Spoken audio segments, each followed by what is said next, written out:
कक्षा 5 व 8 की वार्षिक परीक्षा के संबंध में जो समय सारणी है वो राज्य शिक्षा केंद्र के द्वारा जारी कर दी गई है।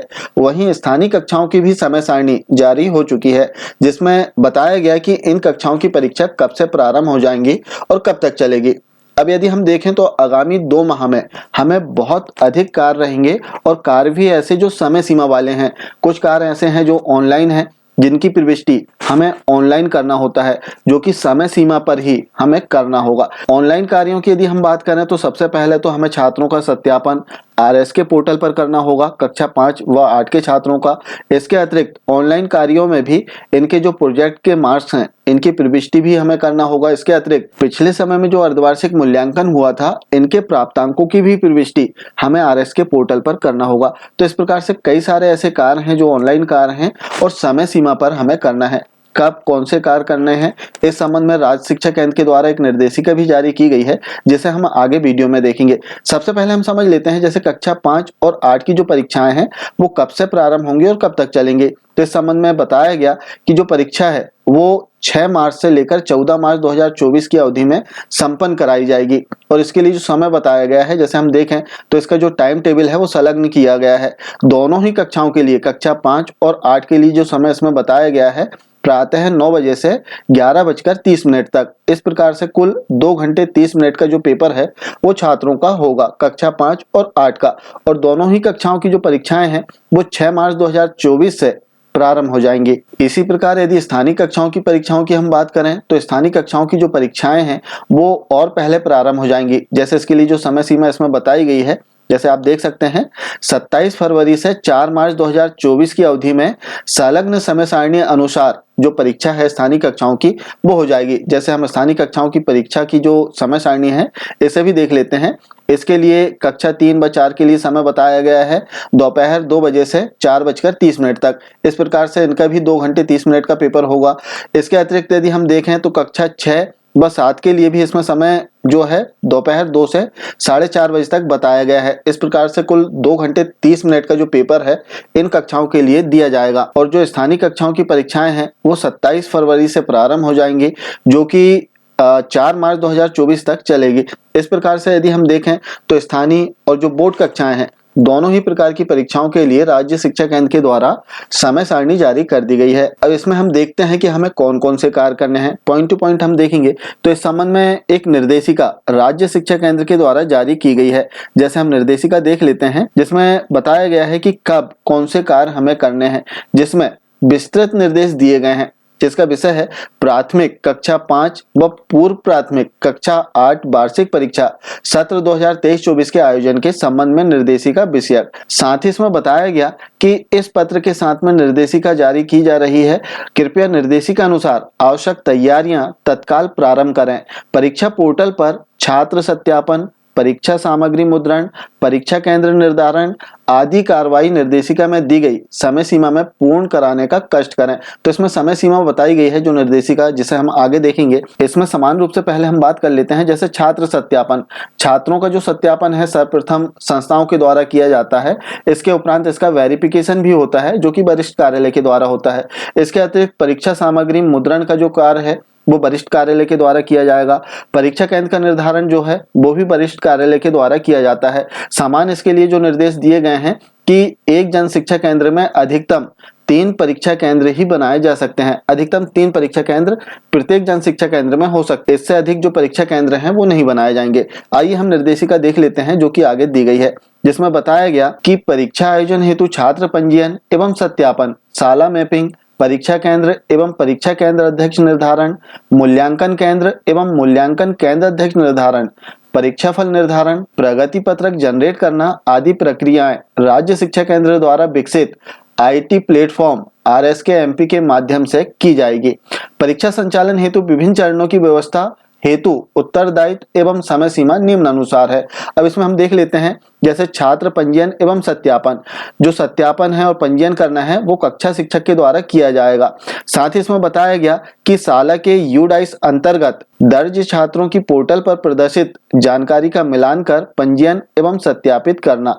इसकी जो जिम्मेदारी है, इसका जो उत्तरदायित्व है वो संबंधित साला प्रभारी का रहेगा। और इसके लिए जो समय सीमा इसमें बताई गई है 15 फरवरी 2024 तक, अर्थात 15 फरवरी 2024 तक छात्रों का जो सत्यापन है आरएस के पोर्टल पर वो कर लिया जाएगा संबंधित संस्था प्रमुख के द्वारा। साथ ही इसमें आगे बताया गया, जैसे हम देखें तो इसमें बताया गया कि परीक्षा पोर्टल पर छात्र पंजीयन के दौरान साला द्वारा कक्षा 5 हेतु ₹50 प्रति छात्र एवं कक्षा 8 हेतु ₹100 प्रति छात्र परीक्षा शुल्क का भुगतान पेमेंट गेटवे प्रक्रिया से किया जाएगा। नोट परीक्षा शुल्क की राशि जो है वो छात्रों से नहीं लिया जाना है, अर्थात जो परीक्षा शुल्क है वो साला के माध्यम से ही दी जाएगी। इसके अतिरिक्त हम देखें तो पंजीयन के दौरान परीक्षा पोर्टल पर प्रदर्शित होने वाली छात्र की प्रोफाइल संबंधी जानकारी, जैसे छात्र का नाम, समग्र आईडी, जन्म तिथि, जेंडर, श्रेणी, माता पिता का नाम, मोबाइल नंबर, साला का नाम, माध्यम, कक्षा, कैटेगरी, CWSN की जो कैटेगरी है, इस प्रकार की जो जानकारी है इनका ध्यानपूर्वक मिलान करना है और इनका सत्यापन किया जाना है। त्रुटिपूर्ण जानकारी होने पर उसका सुधार किया जाए। यदि कोई जानकारी त्रुटिपूर्ण है तो इसका सुधार आरएस के पोर्टल पर किया जाएगा। और श्रेणी संबंधी जो जानकारी है इसमें संशोधन परीक्षा पोर्टल पर नहीं हो सकेगा। श्रेणी से तात्पर्य जो कैटेगरी है छात्र की, SC, ST, OBC, जनरल, इस प्रकार की कैटेगरी में संशोधन परीक्षा पोर्टल पर नहीं हो सकेगा। अब यदि इसमें सुधार करना है तो इसके लिए अलग से ऑप्शन दिए जाते हैं अन पोर्टल के माध्यम से। आगे इसमें हम देखें तो अन्य और भी कार्य बताए गए हैं जो कि निर्देशिका जो जारी हुई है इसमें संपूर्ण जानकारी आपको देखने के लिए मिल जाएगी।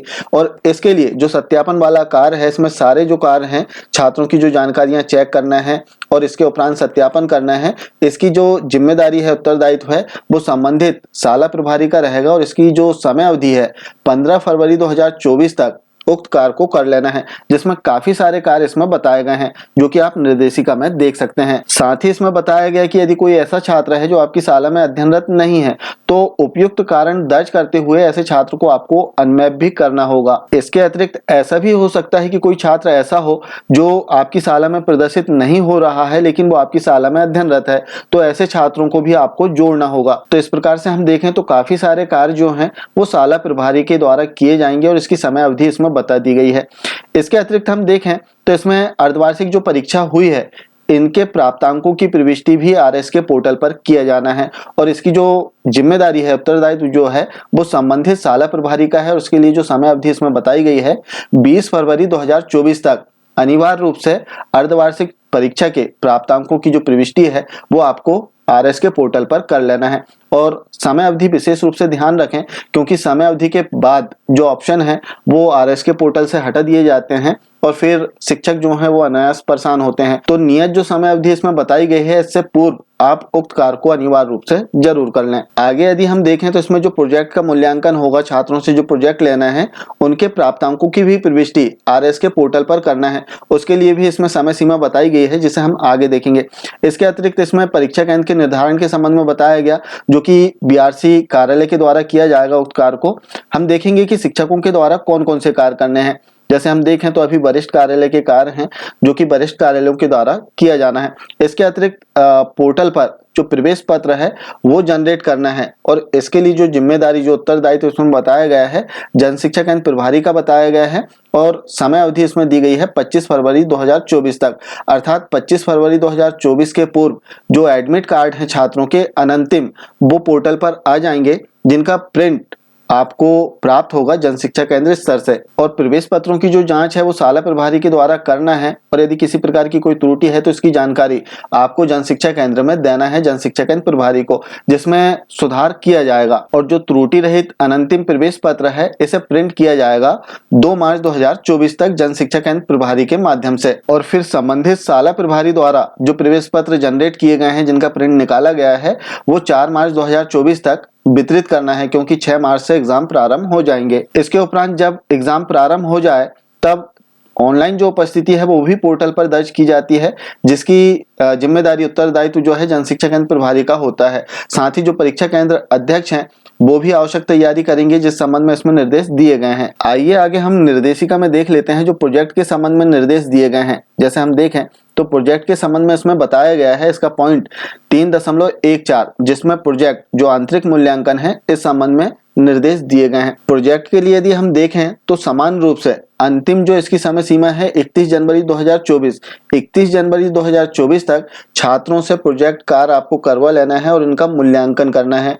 मूल्यांकन करने के उपरांत इसका जो पत्रक होता है वो भी तैयार करना होगा और इनके प्राप्तांकों की जो प्रविष्टि है वो भी आरएस के पोर्टल पर की जाना है। आरएस के पोर्टल पर शाला प्रभारी के द्वारा 20 फरवरी 2024 तक इसकी प्रविष्टि कर लेना है। इसके उपरांत जो जनशिक्षा केंद्र प्रभारी है 25 फरवरी 2024 तक इनका सत्यापन करेंगे। जो प्राप्तांक आपने पोर्टल पर दर्ज किया है इनकी पुष्टि करेंगे, इनकी जांच करेंगे। और जब एग्जाम हो जाते हैं इसके उपरांत जैसे लास्ट ईयर आपने देखा कि उत्तर पुस्तिकाओं का मूल्यांकन किया जाता है और छात्रवार जो प्राप्तांक है इसकी प्रविष्टि आरएस के पोर्टल पर की जाती है, तो वो सारी कार्रवाई इस वर्ष भी करना होगा। आइए हम समझ लेते हैं कि जो प्रोजेक्ट है वो किस प्रकार से है और जो एग्जाम है वो कितने अंकों का होगा कक्षा 5 और 8 के लिए। जैसे हम देखें तो प्रोजेक्ट के संबंध में भी राज्य शिक्षा केंद्र के द्वारा निर्देश जारी किए गए हैं जिसमें बताया गया कि सुझावात्मक जो प्रोजेक्ट वर्क है वो दिया गया है, आप इनमें से विषयवार जो प्रोजेक्ट है वो ले सकते हैं। राज्य शिक्षा केंद्र के द्वारा यदि हम देखें तो 27 दिसंबर 2023 को एक पत्र जारी किया गया है जिसमें सुझावात्मक जो प्रोजेक्ट कार्य है इसकी सूची दी गई है। साथ ही इसमें बताया गया है कि किस प्रकार से प्रोजेक्ट लेना है। जैसे हम देखें तो इसमें स्पष्ट रूप से बताया गया कि कक्षा 5 व 8 की जो वार्षिक परीक्षा है इसमें सभी विषयों के प्रोजेक्ट कार्य का जो पूर्णांक है वो 20 अंकों का रहेगा। अब जो वार्षिक परीक्षा है कक्षा 5 और 8 की 60 अंकों की वार्षिक परीक्षा होगी। इसके अतिरिक्त 20 अंकों का प्रोजेक्ट रहेगा। साथ ही इसमें बताना चाहेंगे कि 20% अधिभार जो अर्धवार्षिक परीक्षा है उसका छात्रों को देना पड़ेगा ऑनलाइन आरएस के पोर्टल पर। इस प्रकार से हम देखें तो 60 अंक की वार्षिक परीक्षा हो गई, 20 अंक का प्रोजेक्ट हो गया और 20 अंक की अर्धवार्षिक परीक्षा। इस प्रकार से कुल प्रति विषय 100 अंक इसमें निर्धारित हो जाएंगे। 20 अंक प्रोजेक्ट के, 20 अंक अर्धवार्षिक मूल्यांकन के और 60 अंक वार्षिक परीक्षा का।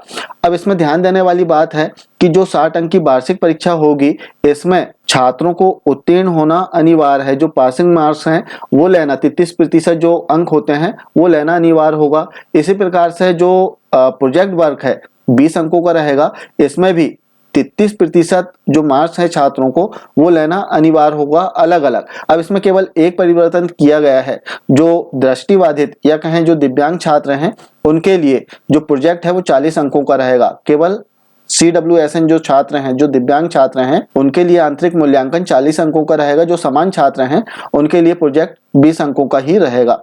इस प्रकार से 60 अंक वार्षिक परीक्षा, 20 अंक प्रोजेक्ट और 20 अंक अर्धवार्षिक परीक्षा का अधिभार इसमें दिया जाएगा ऑनलाइन आरएस के पोर्टल पर।